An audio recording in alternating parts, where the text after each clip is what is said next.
Welcome to Camtasia Studio 7. If you're new to Camtasia Studio and you want to get started quickly, you're in the right place.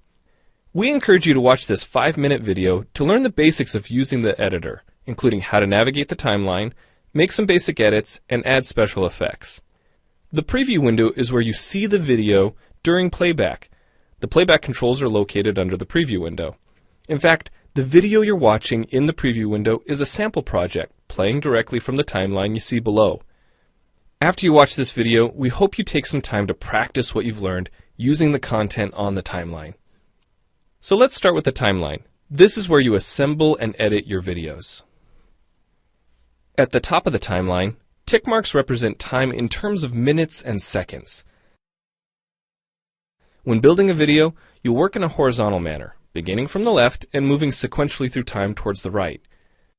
To make precise cuts and selection, use the zoom slider to magnify the view of the timeline. And when adding elements to your video, such as a call-out or audio clips, these are placed on different tracks. Tracks are created automatically, when you need them, when elements are added to the timeline. So depending on your video, you may be working with several tracks at one time. To change the position of an element on the timeline, just drag it. To change the length of an element, drag the edges in either direction. An important part of the timeline is the playhead. The playhead moves the timeline and indicates the current frame displayed in the preview window. To view your video, click play in the preview window. Notice how the video and the timeline's playhead stay in sync? Click anywhere on the timeline and the playhead moves to that point. The green section of the playhead is called the in point. Click and drag the in point to make the beginning of a selection. The red section of the playhead is called the out point. Just click and drag the out point to make the end of a selection. To bring the sections of the playhead back together, double-click the gray playhead. To split a video clip, position the playhead at the desired location and click the split button. And if you want to remove a portion of your video, make a selection with the in and out points, then click the cut button. If you make a mistake while editing, click the undo button.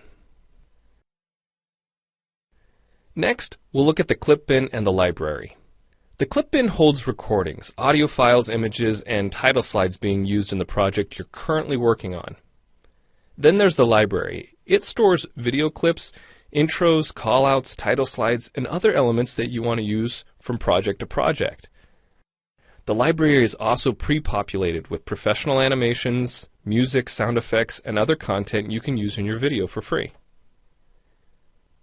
To add your own clips or video sequences to the library, make a selection on the timeline, right-click, and choose Add to Library. To include clips and other elements in your video, drag them from the clip bin or library and drop them onto the timeline. The tabs located above the timeline are task pages used for adding and editing special effects. You can add callouts to emphasize a key point. You can insert a transition between clips for a professional look. Apply zoom and pan effects to focus on important details. And draw attention to the cursor by changing the color, size, and more.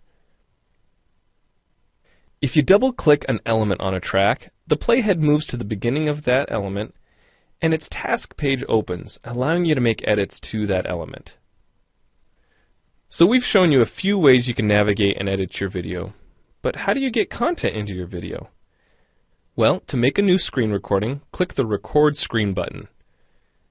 If you already have an audio or video recording to use, click the Import Media button. When you've made edits and added effects to your video and you're ready to share it, you need to produce the project to create a shareable video.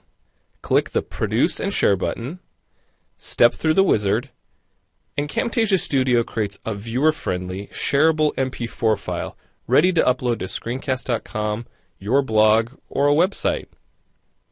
Well, it's time for you to try Camtasia Studio out for yourself using the content on the timeline.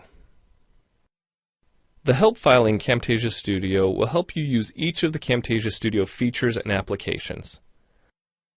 The Learning Center on TechSmith.com has in-depth video tutorials and other sample projects to download and practice with.